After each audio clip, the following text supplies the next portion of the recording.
It's estimated that there's 3,900 tigers in the wild, but here in the United States, there are tens of thousands of them. There's so many in private hands, far more than you would ever find into the wild. People are breeding them because they say they're saving the endangered species, but that's not true. They don't have the bloodlines. We don't have the gene pools to draw from. These tigers that are in captivity have renal problems. A lot of them die young. All the white tigers that we have today come from one white tiger that was captured in 1948. So for people to say, well, they're not inbred, that's not true. They are all related.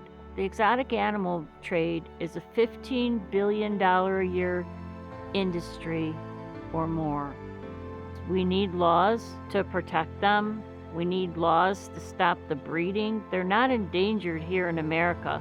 They're only endangered in the wild. It's just a very sad trade, and some are parted out for parts, hides, bones, and a lot of it is all underground in the dark markets. It could be happening in your own backyard and you wouldn't know it till a tiger escapes, and then you're found out, and then the authorities come in and they kill the rest of them or seize them if they've got a place for them to go. So we're one of those places that can save them.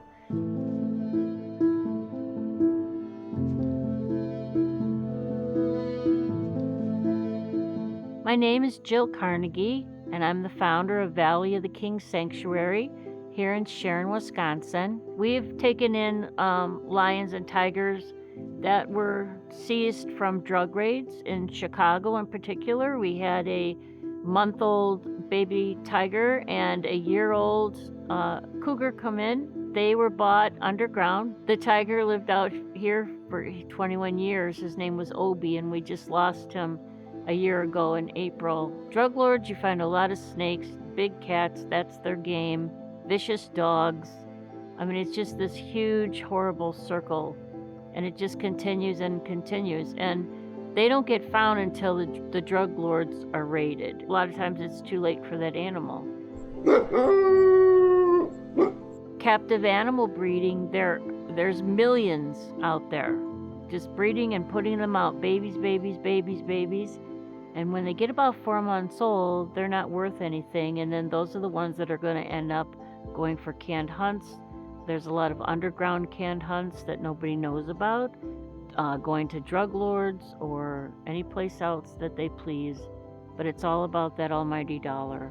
Texas is noted for its big, big game farms where before you could take, for canned hunts, you could take a lion and kill it, turn it loose in an X amount of acres, or leave it in the cage and just shoot it in the cage and be brave and go hunt an animal that once was a bottle baby. They just shoot them multiple times and the animal suffers horribly. As long as it's born here, it's not endangered because it's nothing from the wild. If you have a lion, lions especially pay the price. Now, if you're doing this with a tiger, there are more rules with the USDI and regulations that they're not going to get away with that here in the States. But for lions, cougars, things like that, absolutely, they're hunted, pelted. A lot of times they don't even make it out of the cage. They'll have them in a tiny cage and the brave hunter can go there and shoot them. And that's acceptable. We've gotten a lot that we're going to go to canned hunts through the years, and we were able to rescue them.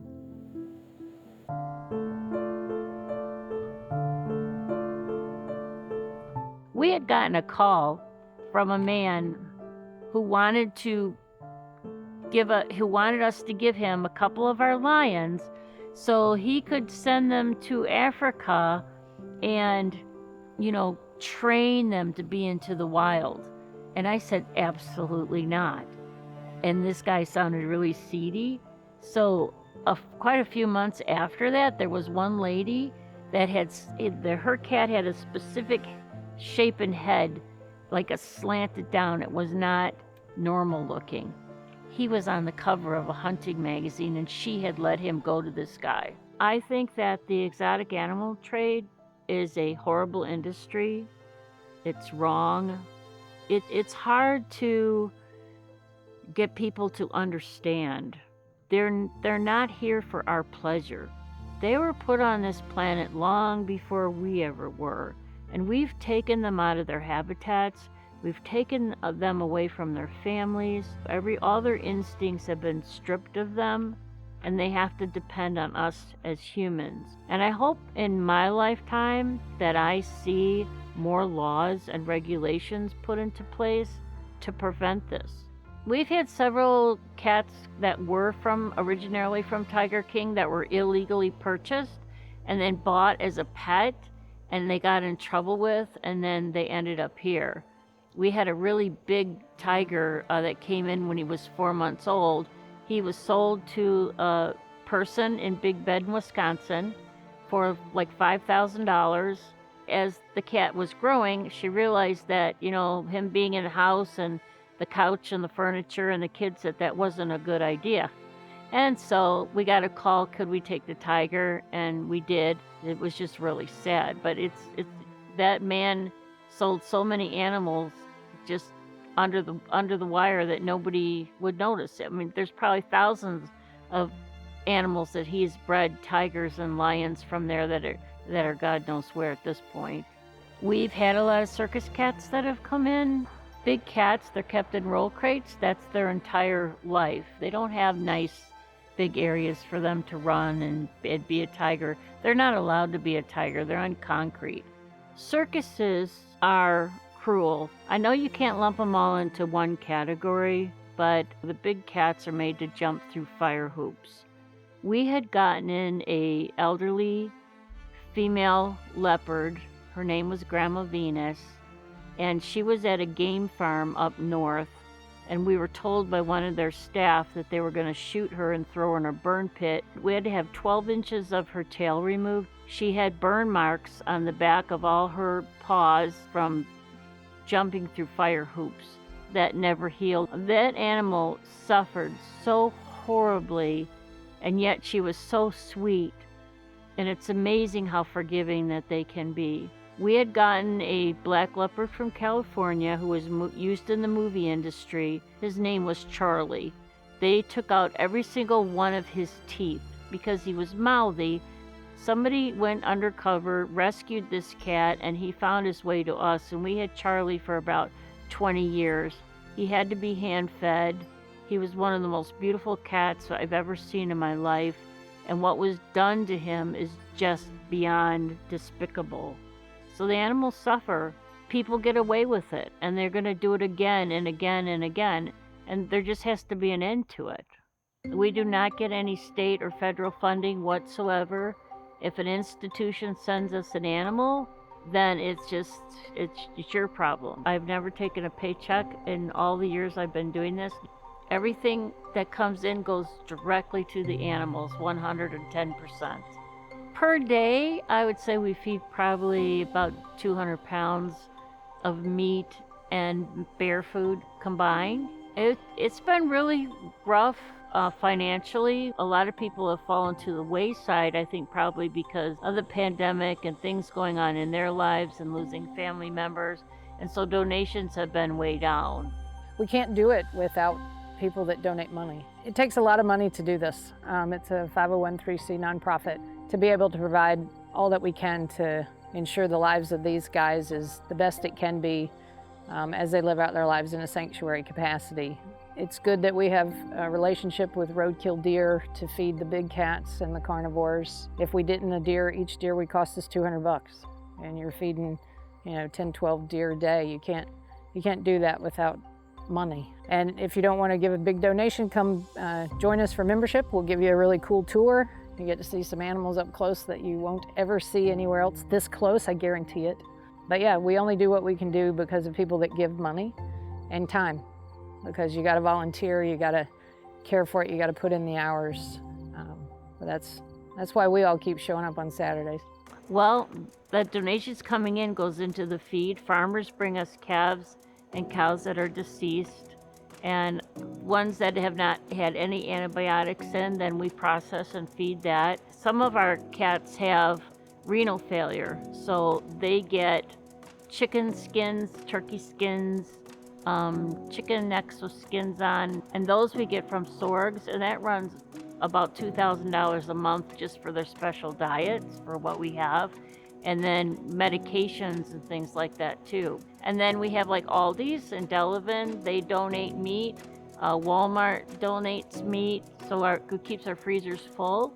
Also, people can donate freezer burnt meat or meat that they don't want to eat generally. Even if it's frozen for a couple years, it's still great. A lot of times we still go out of pocket. I mean, we're okay. We get by with, we live very primitively ourselves. We don't take paychecks. We have about 25 volunteers right now. Sometimes we'll have closer to 40 if we can link up with people that do construction, because we need help building dens and things like that. When I retired, I was looking for things to fix and repair and invent. So brought my engineering skills here and have been volunteering for several years. So there's always something to do to fix and repair. I'm in my 9th year volunteering. Why do we do this? One, because there's amazing animals that you get to have an experience with and make their life better. They're in captivity because they can't be put back into the wild because they've always been in captivity. They do need to be cared for. They can't hunt their own food. So we do it because of the joy we get from caring for them. And there's a lot of camaraderie between those of us that do this on a regular basis. It's not easy. It's hard labor. We're all getting old. We don't do this professionally. So the fact that, you get up alarm goes off at 5:15 on a Saturday morning, I'm in the car by 6, takes me an hour and 25 minutes to get here. We do hard labor for 6 or 7 hours, stumble back to the car, and then after an hour and a half drive home, barely can get out of the car. The group of ladies that I get to work with are amazing. The animal knowledge is amazing. The animals respond to us because they know we're here to care for them. So it brings joy. Only 6% of big cats in the United States are in reputable sanctuaries.